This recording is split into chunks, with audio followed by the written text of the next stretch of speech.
This is Will Nunziata, New York City-based director and creator of theater, television, and film. And today I am thrilled to be speaking with the acclaimed artist and writer, KIT KRASH. But before we get to our interview, here is a sneak peek at KIT KRASH's incredible talent.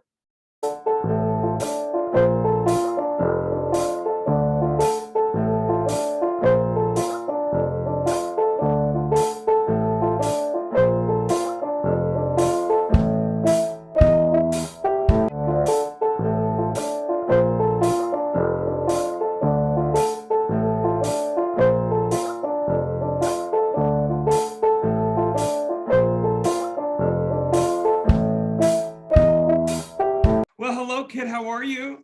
Hey, I'm doing fine. KIT, it is so great to meet you. The audience just got a little sneak peek of you, a part of, well, just one of the many projects you're a part of. This specifically is your collective, the Spellcast, and your partner in that collective, correct? Yes, that's correct. Holly Troy, Katrina Middleinis, Jackson Scott, Lauren LaJudice, and Amanda Dukowitz. So in of the Spellcast, you have many an episode that people can, listen to with the link right below this video. Talk to me first, KIT, about how Spellcast came about. Oh, it's rather interesting. I've been working on these kind of variety show type things for a while, and I also have been working with sound collage. And then I thought, oh, it'd be great to do a sound collage like variety show, kind of like Monty Python has the skits kind of connected via the animation. So I thought that would be a great way to do a kind of podcast variety show. But what happened though is a lot of my scripts ended up in there. So it became a continuing story, kind of like you have the Muppets and you have the continuing story with Kermie and Miss Piggy. You got those continuing stories going. So we have these continuing stories that are happening within the episodes. So it became also a serial as well. I love it. Well, listen, I want the audience to check it out. It's really fantastic. And I want to know as well, KIT, first and foremost, getting back to the beginning of things, where were you born and when did you realize that you had this artistic talent? Well, I was born in St. Vincent's Hospital in New York City. And when did I discover? I think when I was even young, I just would look at things, when I look at magazines and I saw these cassettes of radio plays, and I never heard the radio plays. They just sounded interesting, The Mysterious Traveler and all that. And I'd read the description, and then I started getting, I had a little cassette deck, and me and my brothers and my sister would just start making radio plays and recording them. But then I just really liked writing. I guess I read some Sherlock Holmes story, and I got really into stories, and I like surreal comedy. I started I saw Monty Python on TV, and then there was like punk rock on the radio, WPIX, these pirate radio stations and stuff. And so this kind of, and I started making music, and I thought, oh yeah, musicals. Why not do musicals? The Who did musicals, the Kinks. Why not do musicals, as a rock musical? And I remember Phantom of Paradise was on TV,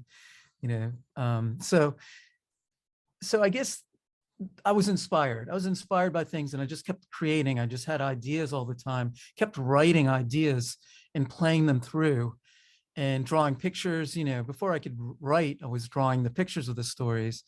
And then as soon as I could write, I started really getting into language and how you would tell a story and how to get emotional resonance with the least amount of words, and, just kind of getting the right amount of emote out of things. So an atmosphere out of things, trying to create the atmosphere.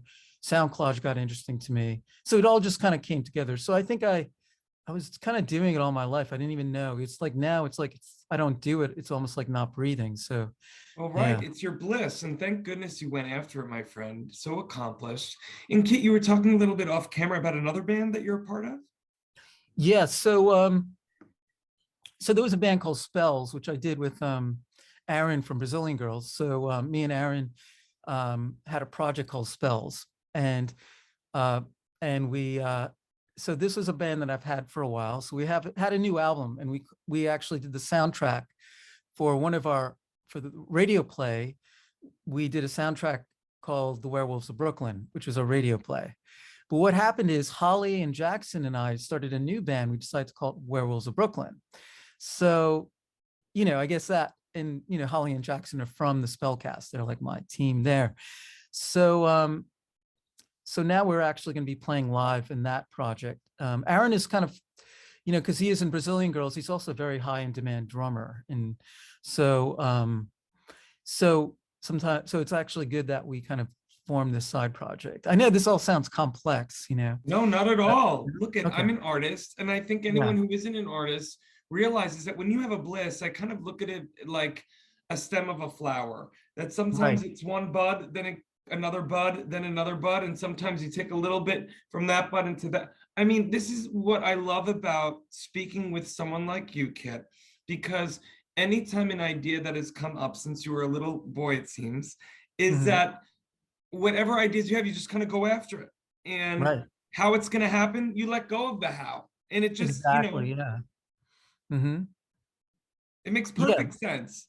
You just kind of follow it. It's kind of like you follow, there's a lot of serendipity, a lot of like, like it just like flashes of things and they just kind of come out. It's like, I just do them. I have to get them done. I have people around me who like to get things, who just like, when the flashes happen, we just do them. You have to, because the minute you overthink it, it's gone. Exactly. Yeah. Well, listen, Kit, I could speak with you all day. I want to let everyone know for more on the incredible Kit Krash and everything he has going on. You can read more about him right below this video. Kit, I'm so excited you're joining this amazing new social media app, FENIX360, but also I'm excited too, I'm so excited that we're now connected. Yeah, well, it's great. It's great. As I said, I have a lot of questions to ask you because you're also, one of the great accomplished artists in our, in our great city. And so, yeah. Thank you.